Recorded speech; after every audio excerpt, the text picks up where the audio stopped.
Happy holidays, everyone. Welcome back. This is Discuss Hawkeye. Today we're going to be covering episode 3. Jace, can you tell us who wrote, directed, and the title of episode 3? Absolutely. Title of this one, we are going to be looking at Echoes. This one happens to be written by Katie Matthewson and Tanner Bean and is directed by Burton Birdie. If you guys are new to the podcast, what we do is we go over an overview of our thoughts, kind of if we liked it, if we didn't like it, where we would rank it with the other episodes. And then we jump into a scene-by-scene recap where we go a little more in-depth on our feelings of the episode.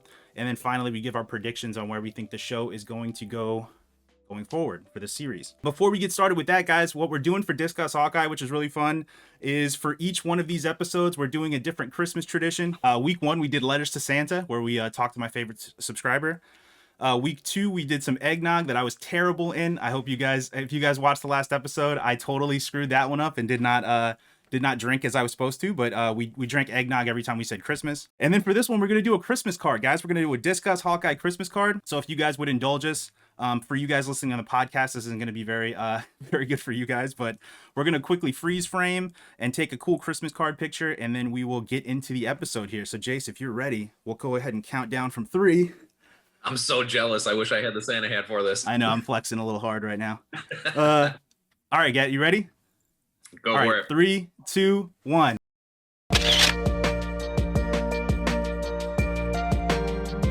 Keep in mind this Christmas card may make an appearance later in the season when we do another Christmas tradition. So just keep that in mind for the future here. But without wasting any more time, guys, let's go ahead and get into our overview of episode 3, Echoes. Jace, what did you think of episode 3? What were your initial thoughts, and where would you rank it with the other 2 episodes? The ranking is probably the first thing that I can't help but start off with saying, and I feel like this is my favorite of the 3 that are out so far. It's not because they raised the stakes incredibly, but it was just enough to get me, that much more interested and more intrigued to see where it was going to go. I know some people have been back and forth, like as far as, I don't know, on the first 3 episodes in total. Not too sure why, because I feel like this did a good job of carrying things forward. If you happen to be someone that wasn't too sure about the first 2 episodes, I would highly recommend going in, giving this one a fair chance, because it does carry things forward nicely, especially with Clint and Kate's relationship. Thought that they did good there. So overall, liked it. Fantastic. Yeah, I echo a lot of those sentiments as well. Pun intended. I know, echo, right? Pun intended. I'll go a step further, though. I absolutely adored this episode. I think this is probably, for my money, I think this is probably the best episode of MCU TV, in my opinion. I think it was between this one and maybe the first 2 episodes of WandaVision I thought were really, really strong. I think this one was amazing, and I'll go into in detail why I think that when we go into the recap. But I love this one. Obviously, I would put it first if I'm putting it above all these other shows and episodes too. So this is definitely my number 1 ranked episode so far. And Burton Birdie, I thought the direction was amazing in this episode. That was kind of a highlight for me. I really am excited. They're going to be directing the next 2 episodes as well. So I'm really excited to see kind of what they do. But without taking too much time, guys, we're going to go ahead and jump into the scene-by-scene recap here. So the episode starts, we predicted in the last episodes that the episodes were going to start kind of right after the other one left off, and that seems to be the case for the most part. But we did get a quick flashback here. Right at the end of last episode, we were introduced to Maya Lopez, who you explained is the character Echo, and we kind of went into some predictions regarding her. We start off with her character back in 2007. Looks like she's probably around 6 or 7 years old. I don't know, maybe I'm wrong, but she seems like she's in elementary school, and she's kind of dealing with her disability here. It shows the teacher trying to communicate with her and her having issues. She's obviously not in a school that's meant for deaf children. Just quickly to recap too, it does go from there to a scene with her father. I love the actor that plays her father. I've seen him in a lot of different shows. I think he's really, really good. He's a Native American, so he plays a lot of Native American roles, and I always think he's really strong in any show that he's in. There's an emotional scene with them where he kind of talks to her about how her limitations are going to make her stronger. And then we go to a scene where she's kind of fighting. She's in a karate class, and we get a really big reveal that I'll let you elaborate on when we get to that. What did you think of that scene, from the school through to the dad scene and through to the fighting scene where we get revealed somebody that we kind of predicted? I think it's a confirmation, but we'll get to it. What did you think of that scene? I do feel, I'll wait to get to it, but I do feel, it was a light confirmation. But Right. overall, this was a really solid introduction to that character when it's someone that I feel like really the general audience is probably not going to be too familiar with. I'm not going to lie, myself only know so much about that. I don't mean to say that as if I know everything about every character, but I would like to think that I'm relatively well versed in a lot of this. And Echo is one that I know a little bit less about. However, the little bit I did know made me very excited. And I thought that, once again, this was a solid introduction for anyone that, if you know about her or if you don't, it was a simplistic way of going about it, and yet not at the same time. It's very complex. I love the whole, when the sound was and wasn't there, the conversation between her and the dad was definitely something that was touching. Like more touching than I expected it to be, really. I'll put it that way. The whole first beginning with her was much more emotional than I anticipated. And then leading into that part with karate and everything, you can see her taking advantage of her other skills and doing a great job at it, right? Analyzing things visually to an extent that even though she may not be able to hear what's going on, and then we see the part with her foot, which they immediately, you can see the kid that she's going up against kind of judges her early for that and kind of feels like, I'm going to take it easy on her. And you see there's no reason to. She's very capable of holding her own.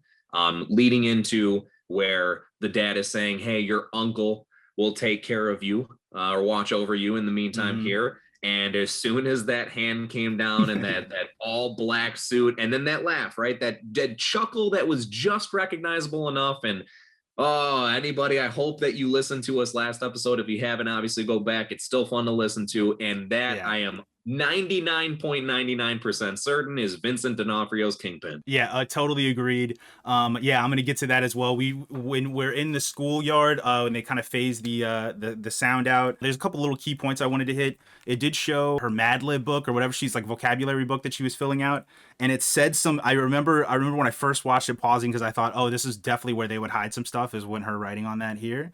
She definitely put, I want to play tag and run as fast as a dragon. And then it said some other stuff. And I'm really curious. I kind of want to freeze frame it and wait till the end of the season, because I feel like if they were to put in like stuff that she's going to do later in that little book, I feel like that would be a prime real estate for them to do that. So I kind of want to keep my eye on that. But the only thing I saw that was relevant in this episode was she said she wants to play tag as fast as a dragon, which in the next scene is kind of elaborated upon when they're playing shadow puppets with her father. She seems very into dragons, and she's asking him why she's not able to go to a school that these normal or like deaf kids go to, and it's because they can't afford it. I thought this really introduces a great kind of backstory foil with Kate too, because they both have very similar origin stories in that sense. Obviously fathers on different sides of the maybe criminal spectrum, but both dealing with money troubles, and both of their fathers obviously get taken too early, which we'll get to that scene as well. He tells her that she needs to watch everything. She needs to use her power of sight essentially in order to navigate the human world. I wanted to quickly touch on the dragons exist in different worlds thing. It immediately reminded me of Shang-Chi, because I was like, she talks about dragons, and then he says dragons can exist in two worlds, different worlds, and she says, what if dragons are able to come to our world? And I immediately thought of the mystical world in Shang-Chi where dragons actually exist. So I'm wondering if they're making a loose connection to that, or if it's just kind of coincidental. It then goes, like you said, to the karate scene. She's using that skill set that her father told her to cultivate, which is just kind of watching things. It goes through that scene, and then we get that reveal, like you said, of that big pudgy white hand, and you're like, that can only be one dude. I'm gonna go out on a limb. I think that's a confirmation. I think that's 100% a confirmation that he's gonna be in there. If it's not, it's like Ralph Boner levels of misdirection, right? Like, yeah, you know what I mean? It feels like Ralph Boner 2.0 if that was the case. Ralph Boner 2.0. Oh gosh. If that's the case, if it's just another random white guy with like that wears suits, I'm gonna be so like, oh my god, come on, Marvel, are you serious? Like, it has to obviously be him. So I'm taking that as a confirmation, even though they didn't show his face. Even the laugh sounded like D'Onofrio to me, that when he kind of chuckles and stuff. So we hit the nail on the head from last episode. So congratulations for that, sir. That's a very good prediction. It then cuts from that scene to her boxing. We're still in a flashback. I don't think it said what year this was then, but she's boxing with somebody. And like you said, she's holding her own both in the flashback with the kid as well as this kind of more present day flashback. She does have a prosthetic leg. She's an amputee. They make a note of that in the episode, showing her go through that. And then she drives back to another Kingpin Easter egg, in my opinion, which is Fat Man. I think it's Fat Man Mechanics or Fat Man Auto. Is the name of the place that she goes to, where she oversees Ronin destroying the tracksuit mafia. Essentially, it looks like an older version of the tracksuit mafia that he's taking out. She gets in there just in time to see him murder her father. I will make a note that we don't see Ronin's face. I don't think that's any kind of misdirection, but it could be potentially. He jumps out the window and she sees him kill her father, essentially. What were your thoughts on that scene where she kind of oversees him slaying everybody? I kept wondering what the connection was going to be. You know, I was excited to see her in here, but I was just like, why, right? What is the purpose? Is it a random run-in? Is it going to be something where it's nothing more than a mere introduction to then make it so we know her going into her show? I felt like that was a cool and nice tie-in. I was happy with that. I was like, okay, well, this makes sense as to why there would be an interest from her end to be out looking for Ronin in the first place. Not that we really knew that's exactly what her game plan was from the get-go. But again, now it's like connecting the pieces of the puzzle. And thankfully, I feel like that makes sense. I don't feel like it's too forced of a connection by any means. It's nice how it's all kind of just coming together, I guess is the best way to say it. A couple notes about this was I loved how they shot the scene. I love like they pull her up and they stay in her point of view the whole time. And they do this kind of tracking shot where you see through the windows Ronin kind of inflicting all this carnage on the tracksuit mafia from outside. And then when she goes in, there's this very emotional scene with her and her dying father. He's telling her to leave and she says, "I'm already gone. Fly away from here, little dragon." And I thought that was a really like emotionally touching scene. I think the actor and the writing for him was really, really well done as far as making you empathize with them in such a short amount of time. I thought that was a really emotionally heavy scene, and I thought Alakwa Cox, I believe, that did the scene, did a really great job. I do want to make a quick somber detour. Really tragic news regarding Alakwa Cox, which is I was looking up information on her after the episode, and her father in real life just passed like yesterday.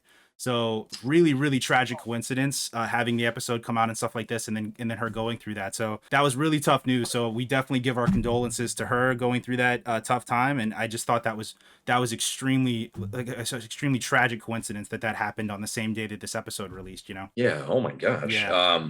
I know that's one of those where it always becomes a touchy thing of like, how do I put it? Sometimes it's very easy to just default to like all my thoughts and prayers with your family. Right. And I'm not saying there's anything wrong with that, but you know, I know that only kind of goes so far. There's only so much at all that words could do. Obviously that's an extremely tragic thing. And like you said, very sadly coincidental based on what took place in the episode. So not that it changes anything, but definitely sorry to hear. And I hope the best. Absolutely. It just sucks all around. There's really not a good way to put it, but yeah, she I just saw that and I just thought, wow, that's mind-blowing that happened the same time. So again, our thoughts are with her. She's obviously a really shitty time, but so yeah, that occurs in the episode. We go to very emotionally resonant scene between her and her father that kind of establishes her motivations as to why she's searching for Ronin, obviously. And then we go to Clint and Kate Bishop are tied up on their little like merry-go-round animals. You know, those little things. Everything with the tracksuit mafia I just find really funny. I don't know, all of their jokes work for me. Their whole bro aesthetic, which I think is taken from the comic. I loved the whole Imagine Dragons thing that occurred. So one of the Russian guys is very frustrated on the phone, and Kate asks what's wrong, and he says he got his girlfriend Imagine Dragons tickets, and that she thought because they were a gift she wanted to take her sister and not him. I think this is where we get introduced. Echo gets introduced to Clint and Kate, and she immediately notices, which I thought was a cool note, she immediately notices that Clint has a hearing aid and starts to kind of communicate with him via sign language. I thought that really alluded to what you were talking about before with her kind of learning to be overly observant about things. I love how the show took that and said like she would immediately notice something like that. And this is where he tries to plead the case that Kate Bishop just kind of found the suit. She's not Ronin, she doesn't know anything, but because of Kate Bishop's actions she's kind of led to be more suspicious and stuff like that. So what do you think of this scene with her introduction and their back and forth and the tracksuit mafia and all that stuff? The tracksuit mafia has also continued to provide me with genuine chuckles, which is surprising. You know, I'm not joking. As this scene started up, I became instantly worried. I was like, is this where it becomes too much? right? Are Mhm. they going to start to overdo it? But no, I agree. It made me legitimately laugh out loud when he Yeah. said but I love Imagine Dragons. And I was just Yeah. like, oh gosh, That man. actor was really good. The guy that plays that guy, I just Yeah. thought he was really funny. His timing was great. He played it so melodramatic, like he was really into it. I thought his performance was great. So aside from thankfully just a little bit of comedic relief, I give them enough credit there too, because they don't overdo it, right? When they throw it in there, it's just to kind of throw it in. It's not all of a sudden it becomes a comedy show. Past that though, she actually came out, Echo herself, that was definitely like a very cool introduction. I couldn't echo, and yes, pun intended, what you're saying enough as far as, when she notices the hearing aid right away. I thought that was cool how like literally out of everything else going on, that was the Mhm. first thing that caught her attention, especially because realistically, that's like kind of more of a minor detail. I mean, heck, that's usually something that a lot of like spies use in movies to get away with communicating, was having like a small earpiece. So for Mhm. her to take notice of that instantaneously was definitely cool. I also like how she then really threw it back at him without jumping too much ahead, but later on, as far as saying like, well, that I think is something that works against you. But yeah, I thought it was a really cool like way for them to first be confronted face to face. She was very menacing, very intimidating too. She really kind of commanded presence on the screen. It's a really good point though. If he was just kind of like, he could have been relaying information to somebody potentially, like, because I don't know, I guess she's that observant that she can tell the difference between a hearing aid and an earpiece. Maybe that's possible, but yeah, that is a good point. That's what I would have thought, is like, oh, he must be relaying some information to somebody. She wants to know why he thinks she's not Ronan, and he says because Ronan's dead because I saw it. And then she says, well, who killed him? And he says Black Widow. And I love that. First of all, I love that Black Widow has her own sign. He goes like this, and she's like, oh, Black Widow. And for those on the podcast, he puts his hand on his chest and then makes a fist, and that means Black Widow. I love that she has her own like ASL sign because she's that much of a badass and like organized crime, the underworld, Natasha Romanoff. They introduced Black Widow. We may be getting our first kind of potential tie-in to a Yelena Belova coming back at some point. And he says Black Widow killed him, and I get concerned. I'm like, is this foreshadowing potentially? Like, if he said, you know what I mean? So I got a little concerned about that and went like, I don't know, is he saying that Black Widow kills the Ronin and then Black Widow may kill the Ronin potentially by the end of the season? I'm not saying that, but that could be potentially foreshadowing there. They kind of get distracted. Did you have any thoughts? Do you know anything about Kazi, her interpreter? Do you know if he's kind of anybody in the comics or anything like that? Not at least that I'm familiar with. So the name Mhm. didn't give anything away to me. Now, this is definitely where I'll say, like, back to when I brought up about me knowing kind of limited stuff about Echo in totality. So I'm not sure if maybe he's just a connection to Echo directly from the comics, like one of her side characters, if you will. And maybe Mhm. that's why I'm not as familiar with it. But yeah, liked him in the show, right? Yeah. Played a good role in there. But yeah, I can't say I'm familiar with him outside of the show. Yeah, I wasn't either. I just didn't know if he was anybody specific. I haven't looked up anything. The only thing I looked up about this episode was Alaqua Cox because I wanted to know, which I want to get to right now. Actually, I wanted to know if, as far as representation is concerned, if she was actually a deaf actor or if she was acting that way in the show. She is actually a deaf actress. Yeah. She is a Native American, which makes sense because she had that actor as her father and stuff like that. So she's a Native American actress, and she actually does have a prosthetic leg. And when I found out that, I was really like, this is so cool that they made such a point to do that casting and to kind of cast around her as an actress. I thought that was awesome. I thought Disney gets A+ for representation there just because they got her to do that, and I thought she was awesome in the episode. One other note I wanted to make about the show too was she grabs Kate's throat, and then Kate makes the confession that she just picked up the thing. I wonder if, because they ended the episode with her hand near the speaker, if she has some kind of ability where she's able to like feel sound waves and kind of dissect them that way. So I'm thinking maybe she wasn't choking Kate. I mean, she probably was choking her as like an alpha move, but it might have also been like, I can't lip read as well as I can like feel what you're saying. I was thinking maybe that might be like one of her powers is that she can kind of feel sound waves and kind of interpret them that way. Which I absolutely does kind of fit in the realms of what she's capable of. Mhm.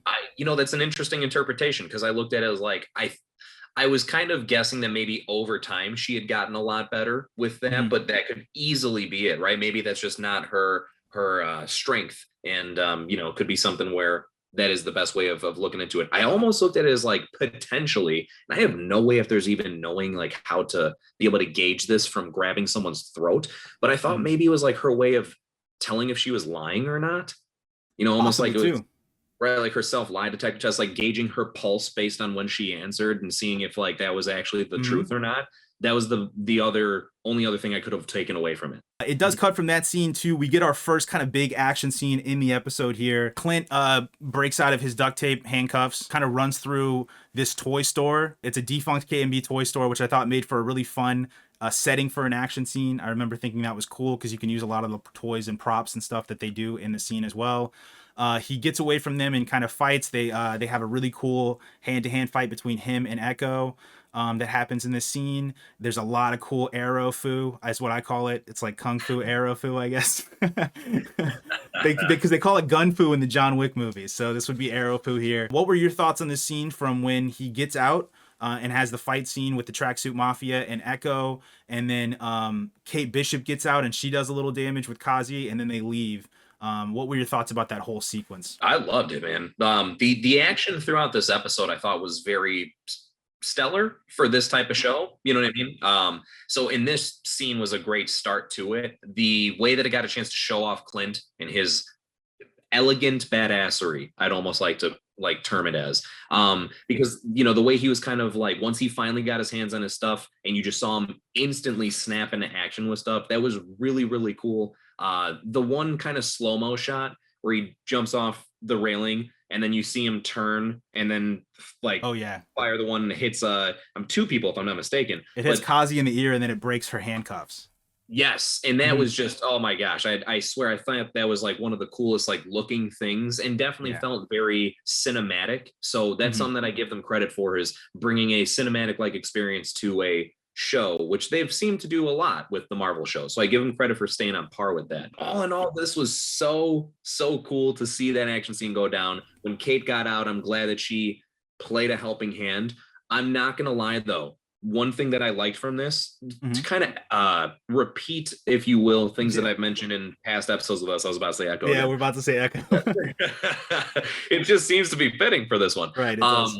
I brought up before about how I appreciate that they are making it where we see Kate evolving. Even at this stage in her life where she is, maybe a black belt and everything, and, the really great archer, state championship archer. It's not like she's Hawkeye or Avenger level quite yet. On the flip side, I do, like I said, when she did break out, it was so nice that she did also instantly jump into action, because that's basically proving, hey, you may not be quite at that level yet, but you absolutely have some potential to get there. And she's doing this, without the training that Clint would have potentially had. She's doing this very kind of on her own. She's kind of naturally gifted. She has really great instincts being in kind of these situations and stuff as well. Kind of breaking in a little more specifically regarding the scene. I thought this scene from the jump when he gets out of the duct tape handcuffs, I thought this was extremely well directed.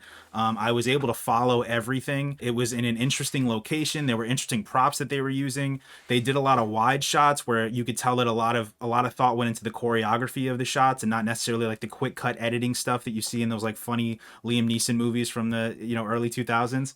I really love the scene where Kate looks up and they're silhouetted and fighting behind the glass, and then it does a tracking shot to the left as he comes out of the door. That awesome shot, like you alluded to, where he jumps over the railing and goes slow-mo and does that shot, was, like you said, extremely cinematic. I think Bert and Bertie, the two directors of this episode, did such a fantastic job on this scene and other scenes in the episode that we'll get into as well. Echo and Clint have a hand-to-hand combat scene. She seems to get the better of him a little bit, and then she kicks and knocks his hearing aid out, and she stomps on it, and it takes away Clint's hearing. So, the more we get into the show, the more I'm loving the idea of giving him that crutch, that hearing loss. I think it adds a lot to his character, and it also creates another great foil with Echo, where her strength is now Clint's weakness. Again, going back to the flashback scene, I think she presents a really great foil with Kate, because they both come from similar backgrounds, but maybe they seem like two different sides of the same coin. And then she makes a great foil for Clint as well with the sound stuff and his loss of hearing. So I thought narratively, I love the way they structure her character, and I love what they're doing with Clint there. His earpiece gets knocked out, she breaks it, and then they leave. They say, we have to get out of here, and they leave, and then we get into this insane car chase. Probably the highlight of the episode for me. I don't know if it's for you as well. But they leave and they get into an older car. I thought this was really great too. This gave me John McClane vibes. I remember my letters for Santa was reference Die Hard. This seemed like a very John McClane thing to do, but he goes out and she's going to jump into the 72 Challenger, and he goes, we're not going to total a 72 Challenger. I'm taking the slower car. It's like he was principled enough to say, even though I know that one's faster, I don't want to wreck that car. It's a piece of art. We're gonna leave it as is, and we're gonna steal this crappy station wagon. What did you think of the scene? The car chase. I guess we'll go all the way. So like they car chase, they go through like a Christmas tree lot, and then they go to a bridge. They use a whole bunch of trick arrows. All the trick arrow stuff that happens. What were your thoughts on this whole car chase and how it ended and everything regarding that? Real quick, I just temporarily wanted to jump backwards because you brought up a really good point about the dynamic between Clint and Echo. I appreciate that they're doing that, given the fact that Marvel is so well known for just making properties where the villain is a spitting image of the hero, right? They have the same powers and everything like that. This is a great way of connecting the villain to the hero in some sort of dynamic without making her just another Archer.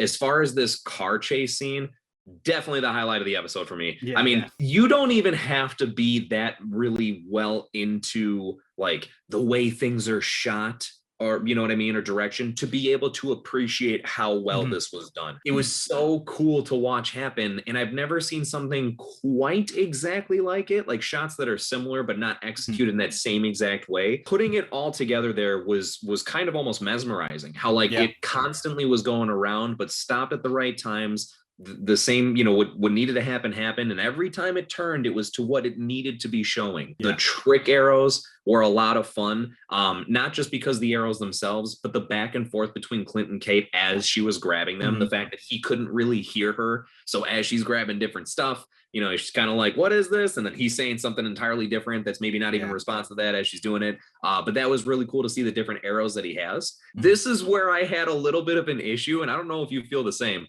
And please understand, this is a nitpick, right? So for everyone listening and everything, I am not saying I have an issue it ruined the episode for me. But the purple goo, I was like, that looks like it's straight out of the Ivan Ooze Power Rangers movies from the 90s. Yeah. I was just a little shocked that it kind of looked as cheesy as that with the CGI and stuff. But again, I mean, that is such a small remark. It's not like it really ruined anything, just noticeable. But other than that, those were some of my favorite moments. The Pym arrow. Oh yeah. Oh gosh, man, that was absolutely phenomenal. That was really, really cool to see, and great teamwork between Clint and Kate. Yeah. What I've noticed so much in this show is when they're doing these action scenes and you're going through these sequences, it's all kind of rooted in character. Everything is still rooted in character. This action scene served both obviously as a really fun sequence for the audience, but it was also this thing where you're establishing the teamwork between Hawkeye, Clint, and Kate. And it establishes that relationship there and how well they work together. And it also, they have to overcome that hearing loss that he's going on and still figure a way to make the scene work, which added kind of tension and stakes to the scene as well. I love how focused the writing is, even in these action scenes, on making sure that characters still coming through, that the character dynamics are still being fleshed out during these scenes. I think it makes it so much more consequential and great. Some of the details here. So I did notice the name of the moving truck was Trust-A-Bro Moving Supplies. I thought that was really great. That they have a moving company called Trust-A-Bro, and it had a smiley face on the side. I thought that was awesome. The tracking shot. Oh my God. The tracking shot. They get in the car and there's an unbroken oneer of the camera just doing a steady cam rotation around the car.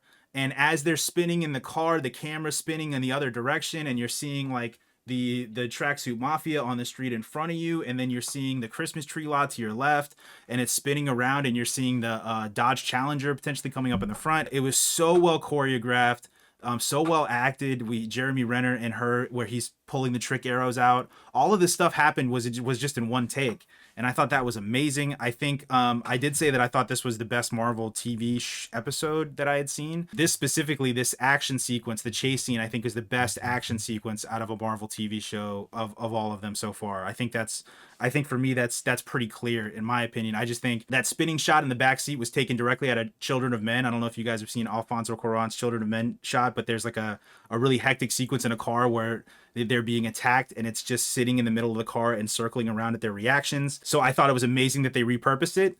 Another really quick note on the scene was the choice of music. I thought was awesome. I thought that was amazing. They picked a Trans-Siberian Orchestra song. You guys may recognize Trans-Siberian Orchestra because they do those, if you've ever gone by a Christmas house, like a decorated Christmas house, and they do those light shows, a lot of the times it's a Trans-Siberian Orchestra song that's lighting those, and they're sequencing to it. The name of the song is called a Mad Russian Christmas, and I was like, that's so perfect because it fits the scene so well because they're being chased by the Tracksuit Mafia, and it's obviously they're going through a Christmas tree lot, and it's very festive and stuff as well. They couldn't have picked a better song for that sequence, so I was kind of over the moon about that. I was going to respond a little bit to the purple ooze arrow. Yeah, the CGI was a little iffy on it there, but I think they're establishing his brand. So Yes. like that's his color. That's what I saw the purple as, is just kind of establishing Hawkeye's brand, that his gadgets would kind of be that color. This was obviously the highlight of the episode for me. I can't stop gushing about this, so I'm gonna move on before I waste another 45 minutes talking about this action scene. The highlight is Bert and Birdie's direction. This sequence was so well done. It's really hard to do an action sequence like that where you're trying to communicate that there's a hearing loss between the two protagonists. At the same time, you're doing these spinning scenes where the car is spinning in circles and you're being chased by different cars from different directions, and you're having to use trick arrows and stuff. Directing that in a way that's coherent and not too long, like, is so hard. It's so difficult, and they did such a fantastic job with it. I think my favorite scene, my favorite shot, aside from the spinning Warner in the backseat of the car, was the Pym particles part where he shoots the arrow up in the sky. It shows Hawkeye kind of pull back his arrow like he's getting ready to shoot, and they leave the arrowhead out of focus, so you don't really know what it says.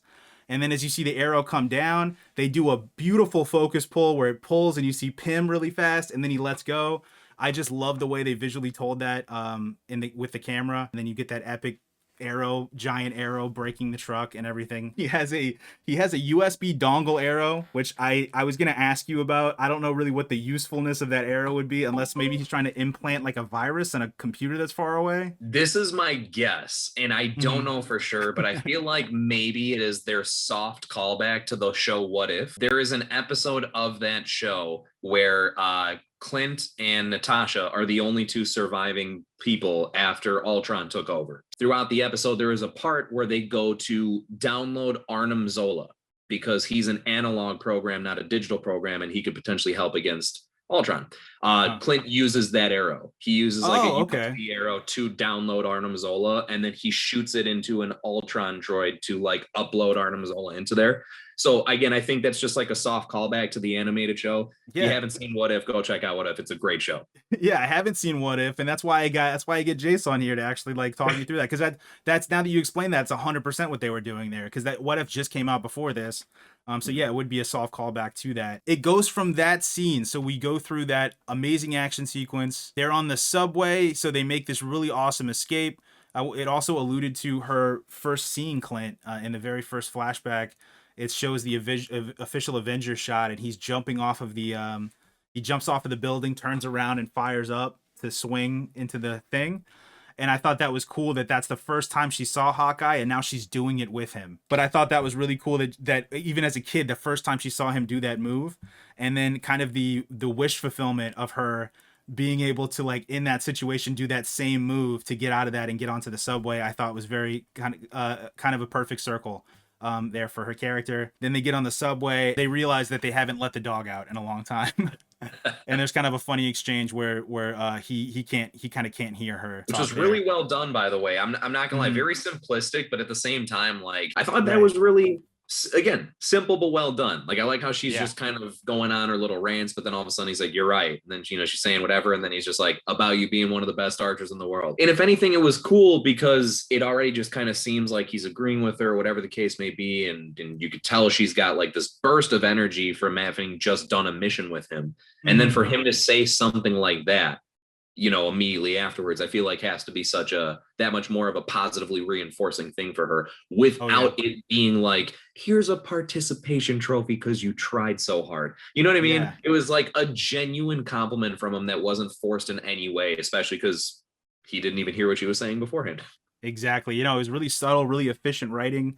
It was a really fun joke. And like you said, even in that moment where it could have just been a fun joke, it reveals so much about their characters, where she, like you said, she's just come off of literally the dream of having done a mission with her iconic superhero that she's always wanted to emulate her entire life. And then he gives her respect. He gives her props. He says, I think you might be the best archer in the world after that shot that you pulled. So he's giving her this respect there. Again, it's still it's fleshing out character even in these moments where you feel like they're just doing a joke about the dog, you know, or something like that. It's all still rooted in character, which I value so much about the show here. It goes back to her apartment. He's kind of icing down his wounds, and he still can't hear anything.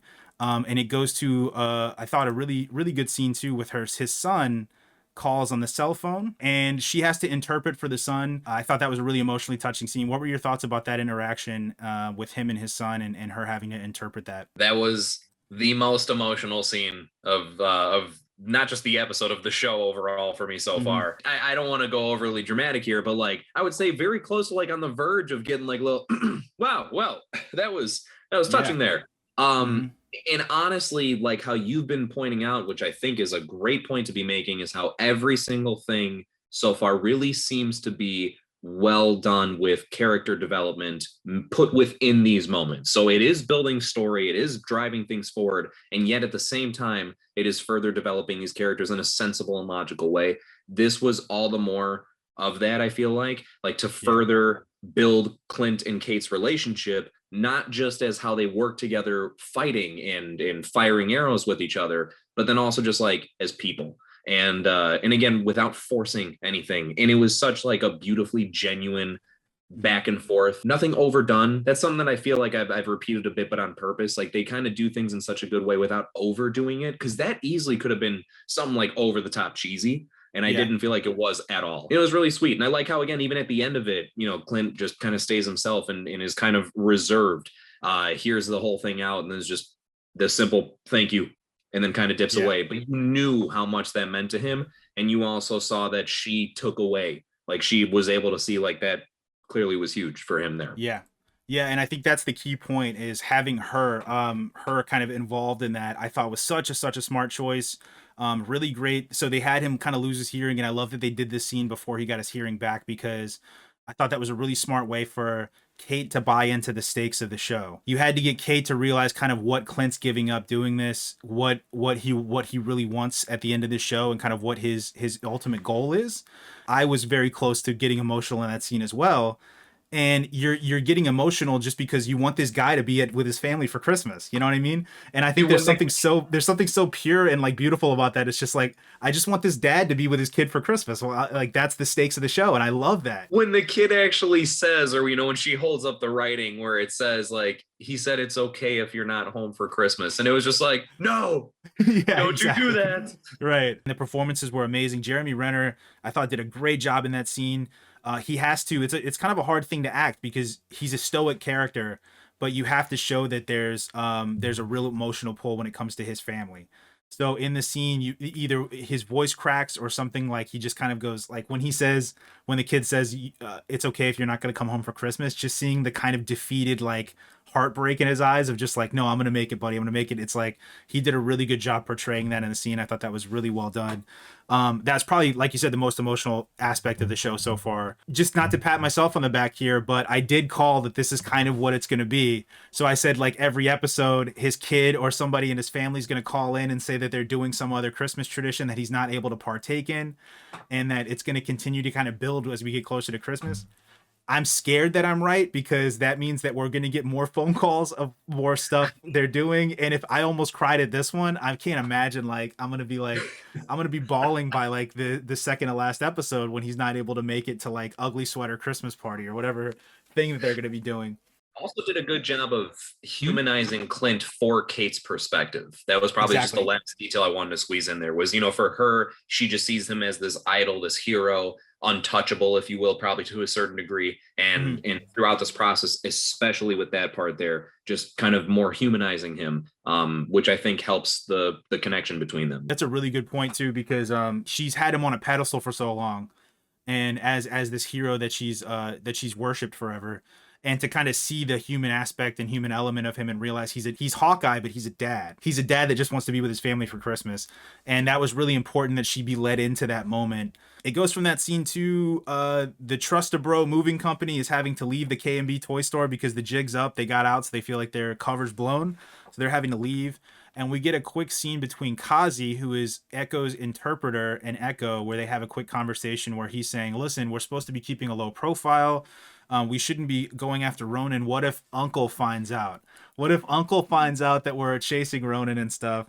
And I think we all know who Uncle is. He's saying, what if Kingpin gets word that we're doing this? He told us to keep a low profile. So it's really setting him up as kind of a shadowy, overarching figure in this series, which is great because he totally deserves that kind of introduction. At that point, we go back to the scene where they're outside. It looks like they're in the downtown New York area, and they're waiting for a doctor to come back to the doctor's office so that they can fix Clint's hearing aid. I had a quick note about this scene here, which is earlier in the scene, Echo gives him crap for relying on his technology, which is his hearing aid. And he quips back that, I don't know if you know who I am, but I use two sticks and a string as like my weapon. So he's very low tech, kind of a Luddite when it comes to technology. And what I loved in this scene was she texts him, and he has a flip phone. And I love that Clint has a flip phone, like a really old flip phone. It's almost like one of those jitterbug flip phones, you know? Like, yep. I love that little touch because it really adds to what he said, where he's really not a tech person. He's a very low tech kind of guy. And then we go to a very kind of deep character scene between Clint and Kate inside of a diner. She says, when she's talking about helping people, and she's very enthusiastic and kind of gung-ho about that mission, Clint says he remembers when he was that way. And I thought this was like a really touching scene between the two, because you could tell Clint kind of sees himself in her. He sees her as like a younger version of himself. And I thought this was a really powerful scene where he's almost warning a younger version of himself about the sacrifices that are going to have to come with this kind of life. What did you think about that scene with her and Clint talking, where they really he goes into kind of the sacrifices that this kind of lifestyle takes on, and kind of her responses with that? Yeah, this one, as far as character development, was much more on the nose in a good way, right? You know, we've mentioned how sometimes they subtly squeeze it in, and it's nice how, oh, you think they're just talking about the dog, but they're actually, you know, kind of doing more character development. And this was just a really nice, refined way of just strictly doing nothing but that. I like that he wasn't even just like, you're not cut out for this, you would never make it. You know what I mean? It wasn't even like, nope.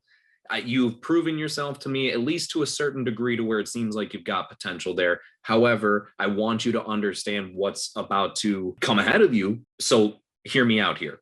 And it's like the classic story of how, you know, experience tries to mention to youth about you need to slow down. You need to take this into perspective. You have to realize what happened to people before you so you don't repeat the same mistakes. You know, it was definitely like a funny, but you could also tell equally discouraging moment for Clint when he says all that and she's like, yeah, but you get a cool costume and cool trick arrows. And he's just like, son of a... I do feel like it's going to be nice because probably throughout the course of this show, we'll see them meet in the middle and almost have each of them compromise with each other. Like I imagine by the end of this, she's going to be much more well composed and structured and take things seriously while still retaining her lighthearted younger self, where I feel like she's also going to have that bleed off onto Clinton, where he's still going to stay and remain as his, you know, the way he is. He's been that way for too long, but also kind of lighten up a little bit and everything. And this scene was like a good way of laying the foundation for that. And I thought it was well executed. I agree. And I think that's a really good point about them meeting in the middle. I hope what her character does for Clint is makes him realize that even all of the pain and sacrifices that he's gone through to get to the point he is,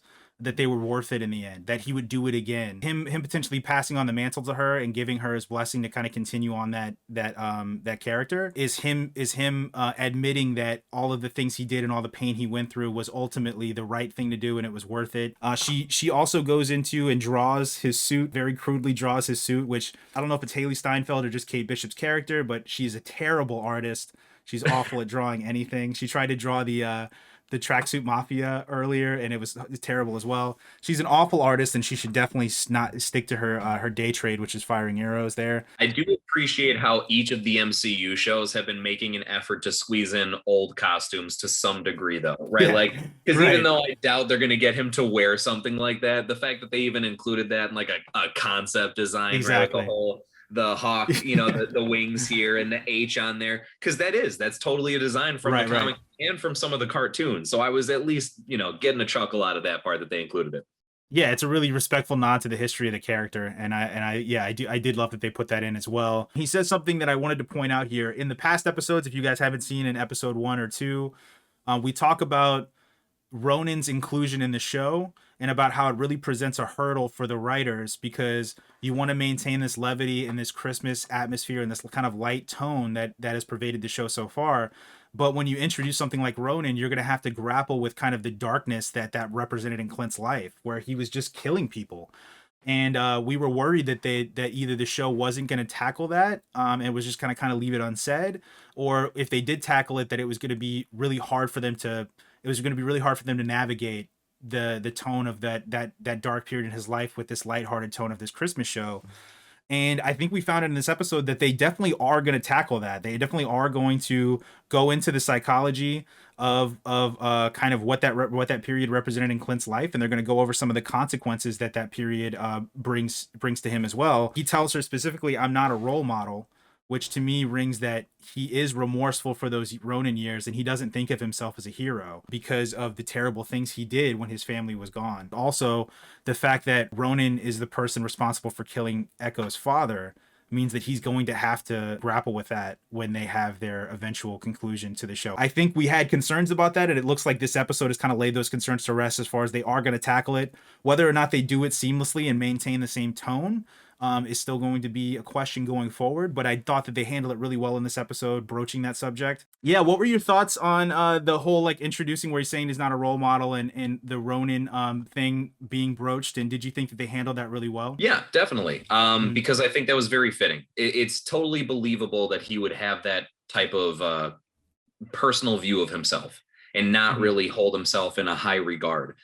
Maybe if you would talk to him and had that same conversation immediately after the first Avengers Battle of New York, could be a completely different story, right? And I think he probably would have looked at that a lot differently. But with everything that he's been through with the Ronin stuff, and then also losing Natasha, with the whole Soul Stone thing, I think a culmination of all that together is, just really left a scar that is very hard to backtrack from. And because of that, when you know that there's some things that are underneath the surface that people don't know about, but you're still a good enough person to realize they shouldn't have taken place ever, you understand that I'm not worthy, or I don't feel worthy or deserving of such praise. That was a very believable response. And I'm glad though that she stays optimistic, because even though it's easy to just buy into that, it's just as important to realize you can't let that get the better of you, or it's not good to. So I'm glad that even though she's maybe a bit younger and inexperienced and naive to some degree, that she's helping him retain that bit of optimism. Yeah, no, I absolutely agree. It goes there. They're driving, and he makes a couple quick notes that I wanted to touch on. He says something about if there's still artifacts from the Avengers compound, that could be a really bad thing. But when Thanos shot the Avengers compound in Endgame, I'm assuming that the wreckage of that compound was scavenged over by some nefarious people, and that's where they got all these black market items going forward. The MCU in general has done such a good job of world building around all of these events and kind of having them branch into different shows, and kind of they do a really good job of weaving all these things together. It's very much a callback, I would feel to Spider-Man Homecoming, because that's how Vulture got his tech, was because of when basically kind of a same thing, but the previous Avengers battle, right? So in a different compound, the Chitauri tech that he got. Exactly. So I feel yes, it's going to be very much another embodiment of that to a different degree. She goes to her penthouse because she's saying listen, if I go home, my mother is the head of Bishop Security. I can get onto her terminal and we can look up some information about that guy Kazi, who's the interpreter, and then Jack, to see if he's actually a bad guy. She can look up and see if he has a criminal history and all that kind of stuff. So she takes Clint back to the penthouse. She makes a point to say that her great-great-great-grandfather built the building.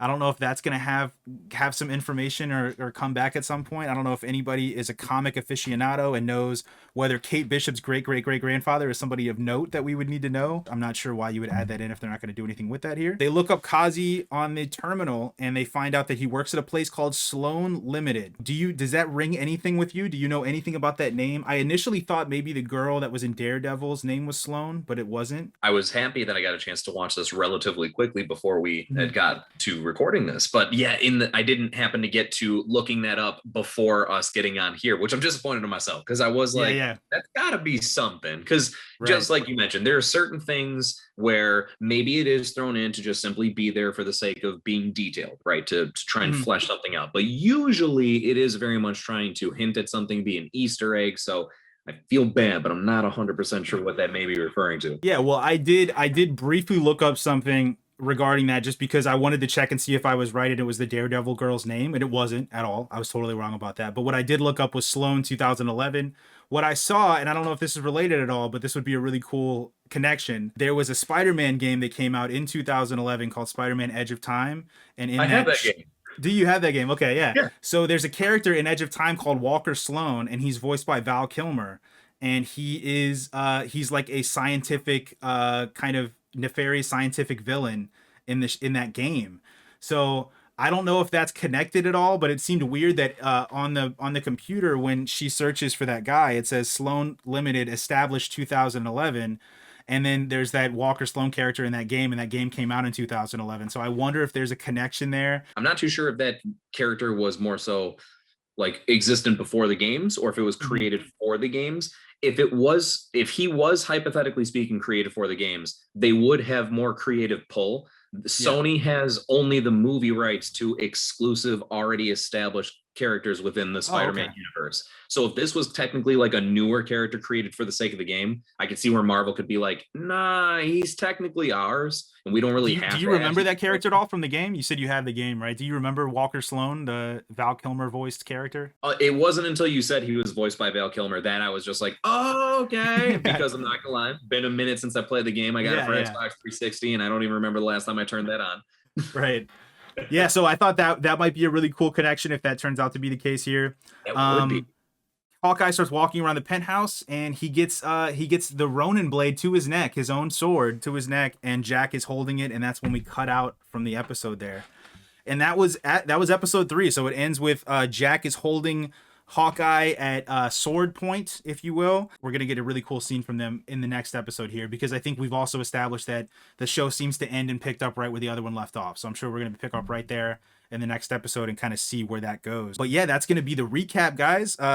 Did you have any specific predictions after seeing this episode on where you think the episode's going to go moving forward? I have a feeling that I may be slightly repetitious as we move forward, depending on what happens, but I definitely feel like this is absolutely culminating in some sort of fashion towards a very big Kingpin reveal. And that you're basically going to find out, I would think, that he's really kind of behind the whole everything of what happens to be going on. And that really he's the one that has like I would say also a very big rivalry with Ronin. I imagine that the whole time he was Ronin was going like against this underground criminal war against Kingpin. As far as for the next episode specifically, I don't know. I'm curious because I remember we were saying that we thought maybe Jack was like a bit of a red herring to a certain degree of like, I bet he's just a normal guy. Obviously not so much. Or maybe we find out that he was just in the place and he was just self-defense, right? He heard someone breaking in and he's like, shit, I got this sword. I might as well try and defend myself. Right. So yeah, that could easily be, it could be more misdirection. I'm very curious as to how they're actually going to reveal that. I don't know what to guess properly which way or the other. But like I said, I do just think that there's going to be slight revelations to Kingpin being the mastermind behind everything. And hopefully, I get if you don't make the whole entire show about him, but I would love for him to get like a bit of screen presence in here to make an impact, not just oh my gosh, they showed him for 1 second at the end of the episode. I think Kingpin's a given. I think he's definitely confirmed for me. Like I said early on, if it's not Kingpin, it's like Ralph Boner 2.0. Yep. So I don't think they're going to do that again. I think Kingpin is pretty much confirmed here. I think they will show him sooner rather than later. He's going to be the big bad of the season, potentially. I think they're alluding to that. I'll throw out some bold predictions here. I think so early on, I said that I think the dog ate the watch. I'm still holding out hope for that. I don't know how long it's been where he might not have digested fully or something like that, but I'm still thinking maybe he still has the watch in his gut. I'm holding on to that theory first and foremost. The other theory is I think the watch is Stark tech. I think it's like, I don't know if you remember, but I don't know if it was Civil War or something like that, but he had a watch on, I think, before he fought Black Panther, and he pulls the watch and it becomes the suit. Yes, it could be something like that. It could be something like that comes into play. I think the watch is maybe Stark tech. That's why it was so expensive, and I think that's what they were initially bidding on, maybe. And now it's in a dog's stomach. This is my headcanon so far here, guys. I think we alluded to this in past episodes. I think Kate Bishop's mother, Eleanor Bishop, is working for Kingpin. I think that's 100%. Probably feels like a safe bet for me too. Yep. I think she's working for Kingpin, and I also think what that does, it makes a lot of sense both for Eleanor's character, but also makes sense between Kate and Echo, Maya Lopez, because it creates another foil element where both of their fathers or both of their parents were working for Kingpin. The mother's kind of working more on the white collar side of that crime, and her father was working more on the blue collar criminal part of that there. So it creates another kind of tie between Kate and Maya that I think they can exploit later in the season. Well, to continue on that for a sec, that makes it really interesting because now we're kind of creating an inevitable situation where, since Kate has now met Echo and obviously is more than familiar with who her own mother is, it'll be like a really cool, interesting reveal when she understands that they've been working together in some capacity, right? Even if it's just because they both work under the umbrella of Kingpin. So I think that's going to be super interesting if that ends up being the case. I think it will. I think it makes too much sense at this point, just because of what it does for the relationship between Kate and Maya, and also between Kate and Eleanor, like you said. So, and it answers those questions we've had where you're like, how does she just get so inexplicably rich? Why is she so aloof about all these red flags Kate's bringing up about these kind of criminal things that are coming to fruition here? And she's kind of writing it off. So it all adds up for me. I think Jack is, like you said, I think he was just at home. We obviously established he lives there. And there's a random dude in his house, and they're obviously trying to hack into his wife's terminal, or his fiance's terminal, I'm sorry. And he stole the blade from the black market thing because he collects swords, and he was like, this is a cool sword, I'm gonna take the sword. I think he's just a dude, and I think he's just kind of guarding his house, and it's self-defense, and I think like it's a big red herring. I'm still on the Jack is a pretty okay guy bandwagon so far. But those are my predictions. This one was really fun. I really enjoyed this episode. I'm really looking forward to the next two, because Bert and Bernie are going to be directing the next two as well. And I thought they did such a good job with this one that I'm really interested to see how they do going forward. And then Reese Thomas, I believe, is going to direct the finale after that. But I'm really excited to see where it goes here. Do you have any closing thoughts? Are you doing anything that you want to promote? Or do you have any skits that you have coming up that are going to be coming out soon, or anything that we can look forward to on your channel? Though there is some stuff in the works that, when I say in the works, it's not like I don't want to reveal it. I mean, it's still in the works so much that I am still working on it. And so it'd be tough to say. But there is one skit that I'm extremely ecstatic about that I can only say so much on purpose. But it will involve some animation behind it as well. And I'll kind of leave it to that. But I'm very excited for that one to come out. Other than that, I know I've kind of mentioned it in past episodes, but nonetheless, I still would like to throw it out there. Definitely got some more Marvel reviews coming my way on my channel because I've been kind of away from reviews for a little bit. Would love to really get back to that. So Shang-Chi and Eternals are up next on the list. So at some point in the relative near future, expect to see something, as well as a variety of more skits. Fantastic, guys. Well, make sure to check out his channel. It is linked in the description below. As far as me, I'm still working on some reviews. I'm going to have some stuff maybe coming out this week. I'm working on a review for Red Notice, I believe. And I just saw the Nicolas Cage movie Pig, so I may be reviewing that as well. So keep an eye out for those. We are going to be back next week around the same time. We're either going to release this either late Wednesday or early Thursday. If you guys are listening on Apple Podcasts, Spotify, Stitcher, any of those things like that, do anything you can to support the show, which is either share it, like it, give a 5-star review on Apple Podcasts. If you guys are watching on YouTube, make sure to like, comment, and subscribe on the video. That's really going to help us get seen by more people. And that's going to wrap it up here, guys. As always, discuss amongst yourselves. We'll see you guys next week. See ya.